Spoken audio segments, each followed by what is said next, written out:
নমস্কার দর্শক বন্ধুরা, আজকে একটা পালং শাক আর চিংড়ি রেসিপি নিয়ে চলে এসেছি তোমাদের কাছে। তো তোমরা রেসিপিটা বানাচ্ছি কী করে দেখে নাও। সর্বপ্রথমে পালং শাকটাকে ভালো করে ধুয়ে কেটে নিয়েছি।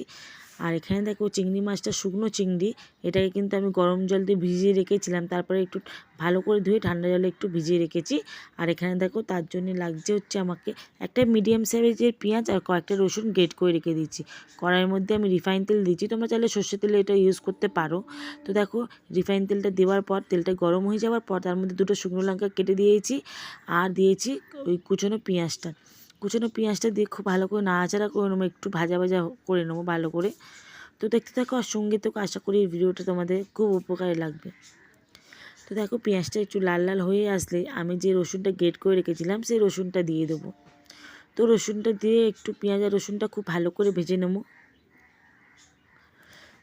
তো ভাজতে ভাজতে কিন্তু ওখানে আমি কিন্তু দুটো মিডিয়াম সাইজের আলু ডুমো ডুমো করে কেটে রেখেছি। তোমরা চাইলে এর মধ্যে বেগুন কিংবা গাজর কিংবা ঝিঙে সব কিছুই অ্যাড করতে পারো। তো আমি যেহেতু আলু দিয়েছি, তোমরা কিন্তু অন্য কিছুও দিতে পারো। তো দেখো পেঁয়াজ আর রসুনটা লাল লাল করে ভাজা হয়ে গেলে এর মধ্যে আলুগুলো দিয়ে দিয়েছি, দিয়ে আলুটা একটু নাড়াচাড়া করে নেবো ভালো করে। মোটামুটি একটু হালকাভাবে ভেজে নেবো আলুটাকে। তো আলুটাকে ভাজতে ভাজতে এর মধ্যে কিছু পরিমাণ মশলা দিয়ে দেবো আমি, যেমন হচ্ছে যেটা চিংড়ি মাছটা ধুয়ে রেখেছিলাম সেই চিংড়ি মাছটা দিয়ে দিলাম। দিয়ে দেওয়ার পর আমি এর মধ্যে কিছু মশলা অ্যাড করব। তো একটু চিংড়ি মাছটাকে ভাজা ভাজা করে নিচ্ছি।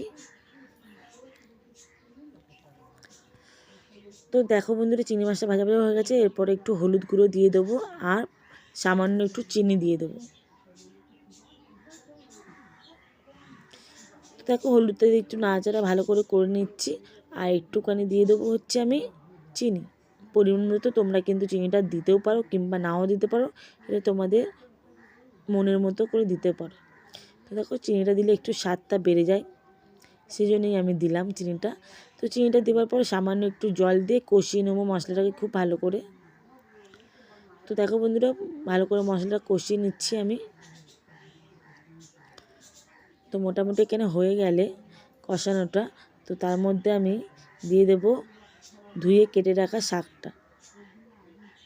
তো দেখো এটা ভাজা ভাজা মতো হয়ে গেছে আলুটাকে, তারপরে শাকটা দিয়ে খুব ভালো করে নাড়াচাড়া করে নেবো আমি।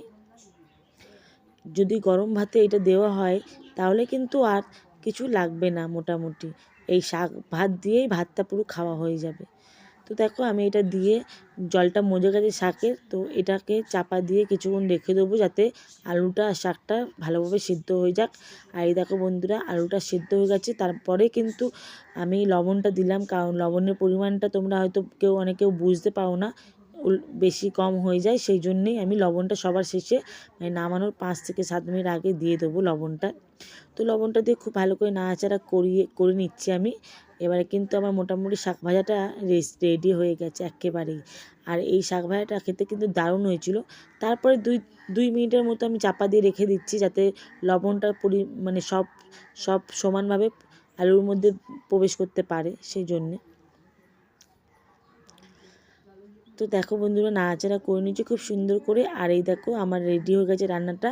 এই দেখো কেমন লাগছে তোমরা কিন্তু জানাতে ভুলো না। আজকের ভিডিওটা এই পর্যন্ত রাখলাম, অন্য কোনো দিন অন্য কোনো রান্নার রেসিপি নিয়ে চলে আসবো খুব তাড়াতাড়ি। তোমরা ভালো থেকো, সুস্থ থেকো, টাটা।